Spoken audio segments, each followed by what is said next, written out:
This is 2 Chronicles 28. It's about King Ahaz. And in fact, it is about wicked King Ahaz. One of my sons asked me, well, Dad, if you call Manasseh, you always say bad King Manasseh. And I said, that's right, I do. And they say, so if you talk about Ahaz, do you say bad King Ahaz? I say, no, I say wicked King Ahaz. So there's a difference. Manasseh was bad and really, really bad. Really, really bad. Manasseh, or Ahaz, also really, really bad. I just call one thing and one the other thing. But on your sheet, if you don't have to necessarily follow along here, but I have your opening page, and notice I made the expense for this group of using color in the photocopier for you, for little blue arrows. I went back to 742 because two things happen there that are important. One is that King Menahem or Menachem of Israel had paid tribute to Assyria, and we're coming up on a repeat of that. And that was the year that Jotham was already co-reigning at that point. But then Pekah, not a Pokemon, Pekah, rival king, is killed, and Pekahiah becomes king in Samaria for a year and a half, 2 years or so. He dies in 740, the year that Uzziah, who was the old guy with leprosy in his feet, he dies that same year. And so Pekah is sole king in Israel up north, and Jotham is sole king in Judah down south. Jotham, not a terrible ruler, but okay ruler. Then we get to 735, and for whatever reason, the chronology looks nice and neat on your sheet. It's really hard. And I don't know if I have it exactly right, but there it is in print. So Jotham either died, he seems to die later after the Rezin Pekah attack, but he's not involved in it as Ahaz was. So did he stop reigning for a while? Did he step down from being king? He's not senile, but is he just not king anymore? I don't exactly know what happened with Jotham, but in the south. And maybe Ahaz just kind of kicked him off the throne, like, Dad, you can live, but I'm in charge now, that kind of thing. The key years are 734, 733, 732, where we have this thing with these guys, Rezin of Aram and Pekah of Israel attack Judah.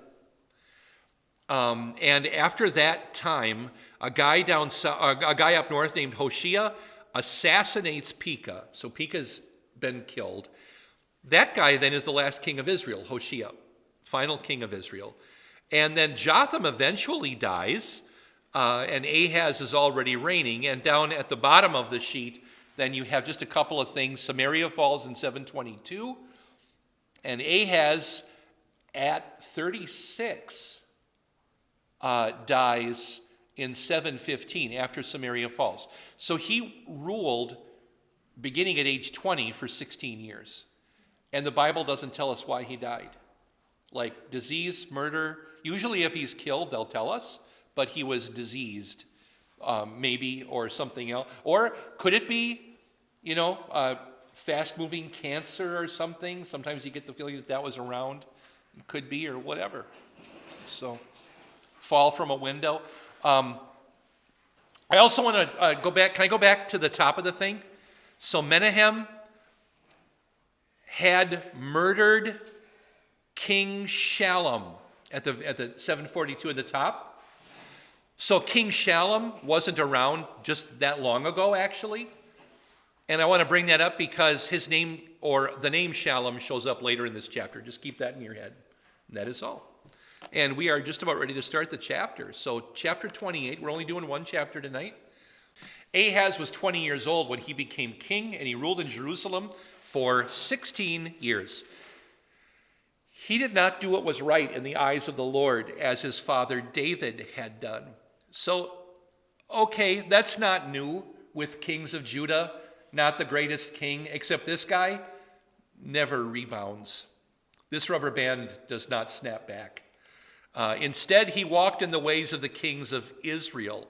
He even made cast images for the Baals and sent up sacrifices and smoke in the valley of the son of Hinnom, or Ben Hinnom, or in Aramaic, Gehenna. So that's the picture of hell in the Bible, is to talk about Gehenna, which is this valley. I'll show you a picture of it later. This valley outside the southern door of Jerusalem. There's this little valley. It's not really that big, a few houses wide, where there was a constant fire in Old Testament times. It was their garbage dump. So he burned his sons in the fire, in keeping with the disgusting practices of the nations whom the Lord had driven out before the people of Israel. So, by the way, that practice of burning your own children in fire, I'll talk about it, but there's no picture. So fear not, okay? So, he also sacrificed and burned incense on the high places, on the hills, and under not some, but every leafy tree. So some of the other kings, like a good king, they'll say he did this and this and this, walked in the ways of his fathers, and however, he didn't take down the high places. Well, this guy visited all the high places and burned incense at all of them. So that's Ahaz. So let's go through these four things that he did. First of all, he made cast images for the Baals. I didn't bring a picture, but cast, who can tell me what it means to cast an image? Yeah, pour a mold with metal. Typically, a cast image would be done. Anybody else here read Johnny Tremaine? Like in grade school or something a long time ago? Johnny, yes, he works for Paul Revere, silversmith. He gets his hand cut open and he doesn't take care of it, and yeah, bad things happen. Anyway, Johnny Tremaine. So in this case, rather than have just a shell that you would pour metal into and maybe have a core or something, this is more likely to be done with wax, where you would carve in wax exactly what the image would be like.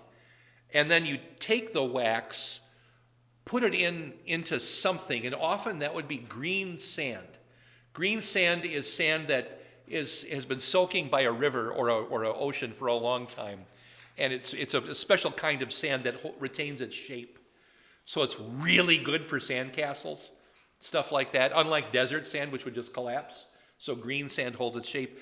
You put the shape in there, and probably 2 sticks or straws, something like that, and then form the sand around it, put a frame around that so it would retain its shape and not just push out and dissolve.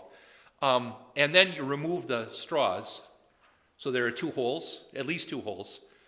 You've estimated how much metal, let's just say it's lead or silver.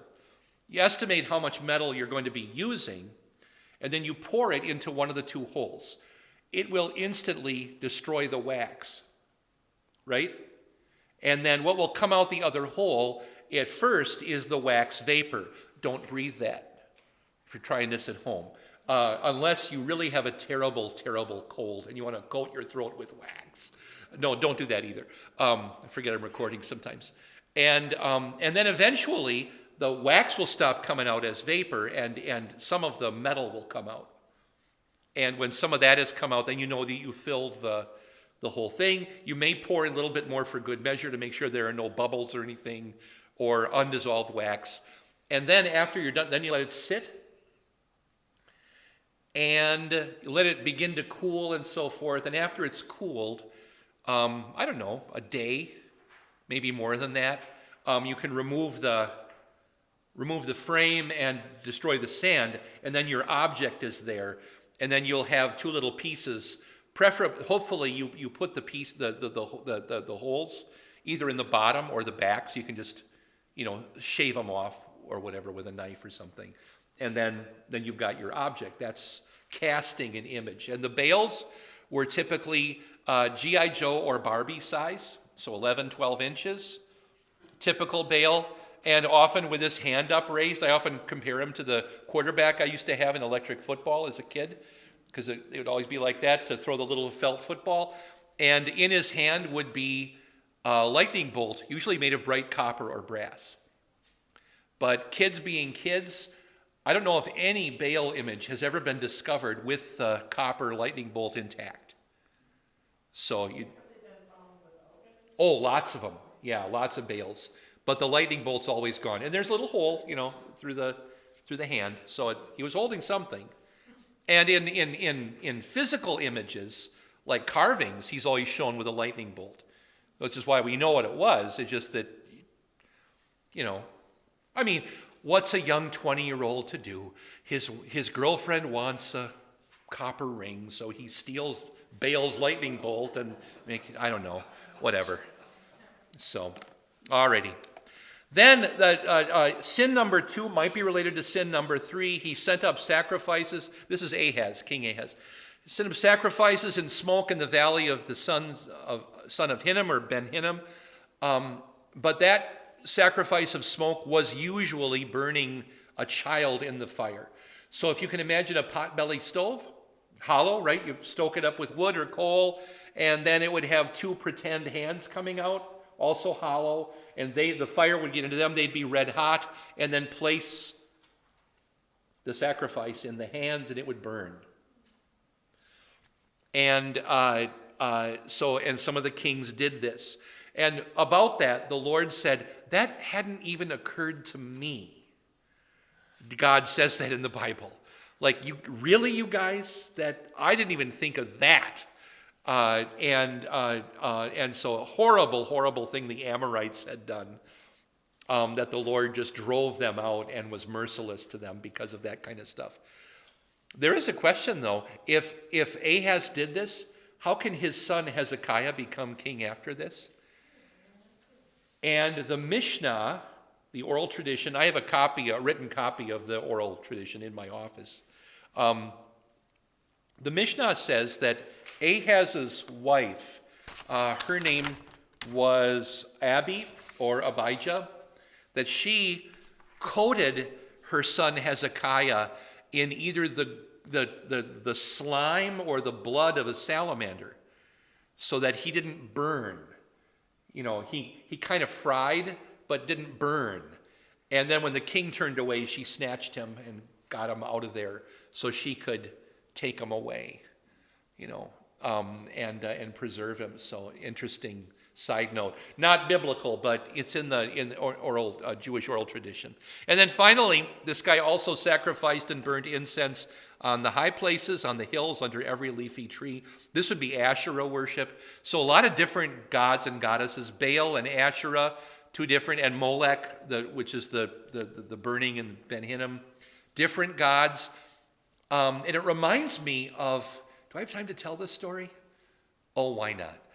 Reminds me of Hermann Goering. You guys know who he was? He was a World War I flying ace for Germany and became the number 2 or 3 guy under Hitler in World War II. So Himmler second, Goering third. And Goering was also he was in charge of the Luftwaffe, the Air Force, German Air Force. And if you want to know what he looked like, the guy who played Sergeant Schultz on Hogan's Heroes poses as Goering once or twice. So that's the dimensions. If you can see Schultz, you can see Goering. And a pastor of our fellowship, this is a true story, a pastor of our fellowship working as a chaplain during World War II had to minister to Goering after the war was over, before the Nuremberg trials. And before Goering committed suicide, this pastor was, American Lutheran pastor, was ministering to Goering, who refused communion and other things, and had said that, no, Christianity, I don't really believe in all that. But then, as his death approached, the trials were going on, Goering said one day, maybe I should have communion just to cover all my bases. It's not the finest confession of faith I've ever heard. And the minister, to his credit, refused him communion. And he committed suicide by cyanide pill. One of his buttons was a cyanide pill, I think, a few days after that, and killed himself. But to cover all of your theological bases is kind of what Ahaz was doing with all of these different kinds of sacrifices. He thought he would cover it. We'll also hear him respond to the prophet Isaiah holding out the Lord to him. This is Ben Hinnom, the valley. This is a picture of it taken in 1948 after the Israeli 1947-8 war. Do you see the wall on the upper left? The top of the hill? That's Jerusalem. So down the hill, at the bottom of the hill, you see kind of another wall. If you follow the tree line down the hill, you'll see there's kind of another wall at the bottom. It's not really a wall. That's a cut in the hillside, and those are graves or tombs cut into the hillside of Ben Hinnom. And then this sort of ramshackle village is what this is. To me, this looks like a model. These buildings are so poorly built. This is an actual photograph, though, from the 1940s. And these buildings are 2-3 different styles, kind of crammed together. There's a church here in New Ulm that grew a couple different decades, and they got different architects each time. And so it doesn't look the same on one end as the other, different colors, different bricks, different styles. It's down on the other end of town. It's not St. John's, but it is Lutheran. I've said enough. And it's also not Redeemer. But these houses, you got 3 different kinds. On the left, I see windows that are beautiful, like with arches. And on the right, I see windows that belong in the Wild West in America, like they're just hacked out of a board in the side of the building. So you've got poverty here in various kinds. Well, in biblical times, the houses probably wouldn't have been there, or not this many.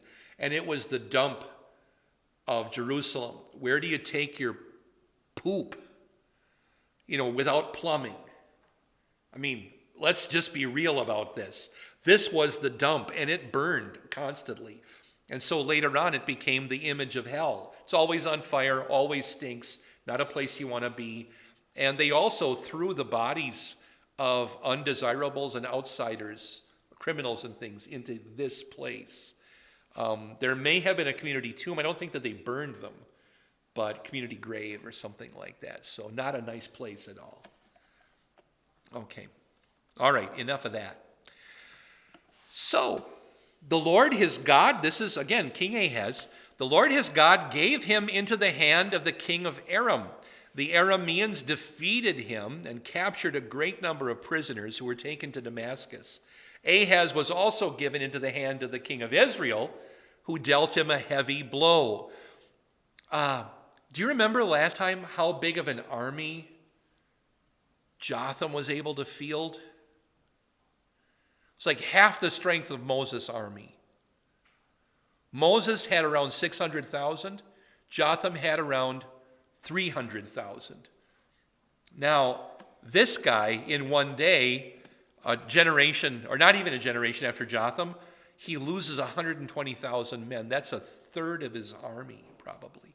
So in one day, Pekah, son of Remaliah, that's the king of Israel up north, killed 120,000 men in Judah, all of them strong warriors, because they had forsaken the Lord, the God of their fathers. Can you imagine our military losing a third of its entire number in one battle? I can't.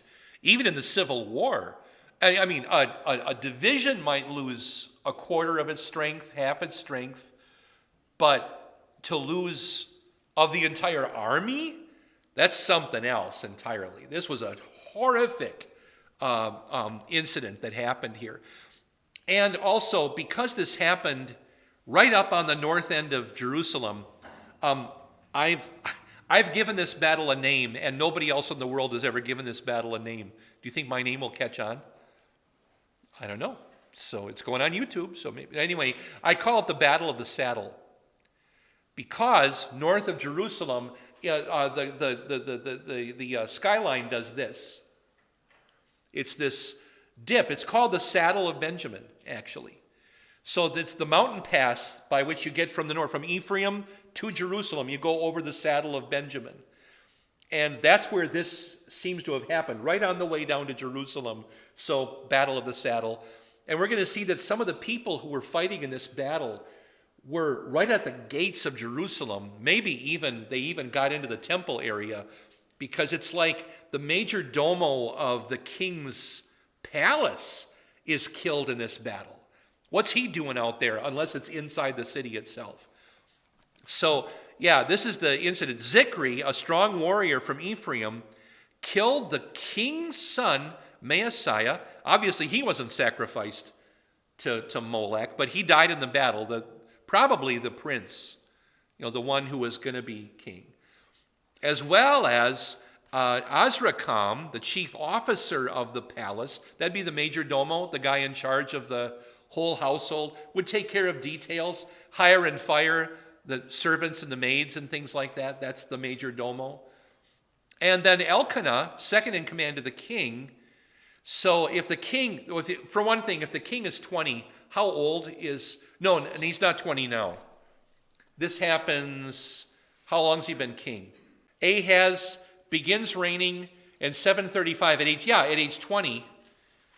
And around the year 732, this happens. So if he had a son at 18, his son would only have been about 8. His son would be 5. Yeah, his little son is killed. The other possibility, there is one other possibility, and that is that Ahaz had a brother who would also be called the king's son.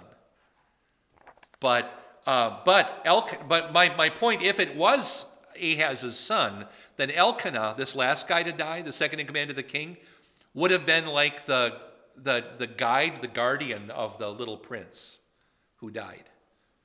He's actually second in command, but the son is going to take over eventually, that kind of a thing. But they're both killed.